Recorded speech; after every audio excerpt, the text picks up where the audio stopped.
Bonjour à tous, aujourd'hui c'est Toubishvat, Bishvat, Rosh Hashanah Lailanot, le nouvel an des arbres. Alors c'est un très bon moment, c'est un moment où effectivement on mange des fruits, on est dans la joie, on est réunis. Euh, L'idée des fruits et des arbres, elle est au cœur de la Torah, c'est clair, et on peut le lire dès le début de la création. Dieu nous parle des végétaux, il nous parle des arbres fruitiers. Mais en fait, le Talmud dit que un des plus grands signes de la Géoula, un des plus grands signes du Mashiach, c'est que la terre d'Eretz Israël va à nouveau donner des fruits, des arbres vont repousser et des fruits vont pouvoir être consommés. Pendant des centaines d'années, Eretz Israël était resté totalement désertique. Il n'y avait pas de fruits qui poussaient, c'était une terre aride et désolée. Et maintenant, les fruits ont repoussé. Les forêts entières ont été replantées. Et ça, d'après le Talmud, c'est un des signes majeurs du fait que la Géoula est là. Et ça va de pair avec le retour des Béné Israël sur leur terre. C'est-à-dire que quand il n'y a pas quand le peuple juif est en exil, est exilé de sa terre, qu'il reste quelques petites minorités, des petites communautés, même à Jérusalem, il y avait très très peu de gens, etc., eh bien la terre ne donne pas de fruits.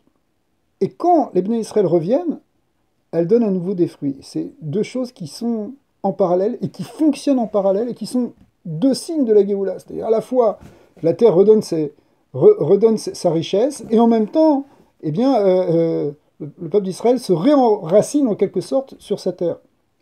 Alors ça c'est avec le début du kibbutz galouyot, le début du retour des exilés qui a déjà commencé, comme le Rambam l'explique, que le kibbutz galouyot, le retour des exilés, c'est même avant le dévoilement messianique. Eh bien, ça, c'est ce qu'on voit actuellement. Alors, tout Bishvat, c'est évidemment un moment où on réfléchit sur cette idée à la fois de ce que représente un fruit et ce que représente un arbre. L'arbre fait des fruits, il produit des fruits. Et quand il produit le fruit, en fait, c'est des fruits qui vont être donnés pour les créatures, on va pouvoir les consommer, mais c'est avant tout ce qui lui permet à lui de continuer d'exister. C'est-à-dire que le fruit, c'est en fait une graine qui va à nouveau faire pousser un arbre. C'est-à-dire, c'est l'idée de continuité, de génération, de ce qu'on appelle en hébreu de tolada, ou de toldot, des générations. Et on voit que la notion de génération, elle est tout au long du Sefer Bereshit. C'est le Sefer Toldot et les Toldot Adam, c'est l'idée de la génération, de ce qui continue, c'est-à-dire la vie. Alors,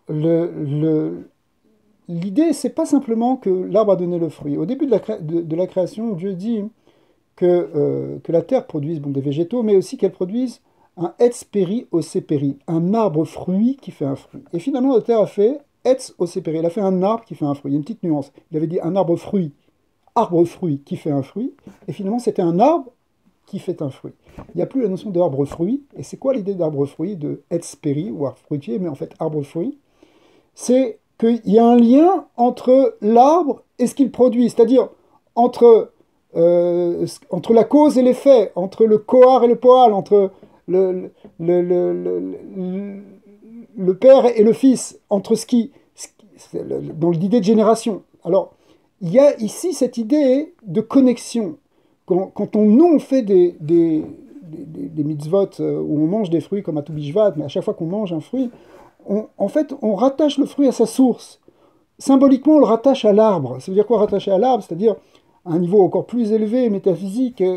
Le monde entier, la création est vue comme le fruit du créateur. Le créateur a créé la création. Le créateur, c'est comme l'arbre, et la création, c'est comme le fruit. Et quand on fait une bénédiction, on rattache, finalement, à travers ce fruit, on rattache le monde entier à Hachem.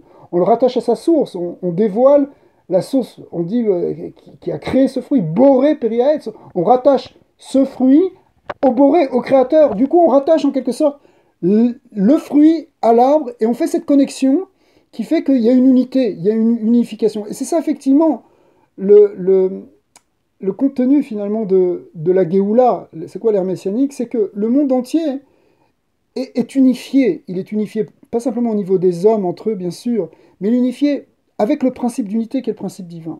Ça, c'est l'idée d'avoir rattaché le monde avec sa source, avoir rattaché le fruit à l'arbre. Et ça, on a cette plénitude à Tou B'Av, Tou B'Shvat, excusez-moi. Tou B'Av, c'est encore autre chose, mais Tou B'Shvat, où effectivement, qui est dans le mois de Shvat, où c'est d'ailleurs le jour de la pleine lune, qui représente justement l'union entre le soleil et la lune. Le soleil et la lune représentant aussi, on pourrait le voir aussi comme le créateur et la création qui sont à nouveau unifiés dans cette plénitude. Alors, je vous souhaite à tous un Rosh Hashanah et la note Tov, qu'on passe une bonne année, puisque c'est un début d'année, qu'on passe une bonne année dans la Simra à, à- à faire avancer les choses pour retrouver cet état de plénitude qui est l'état de la Géoula.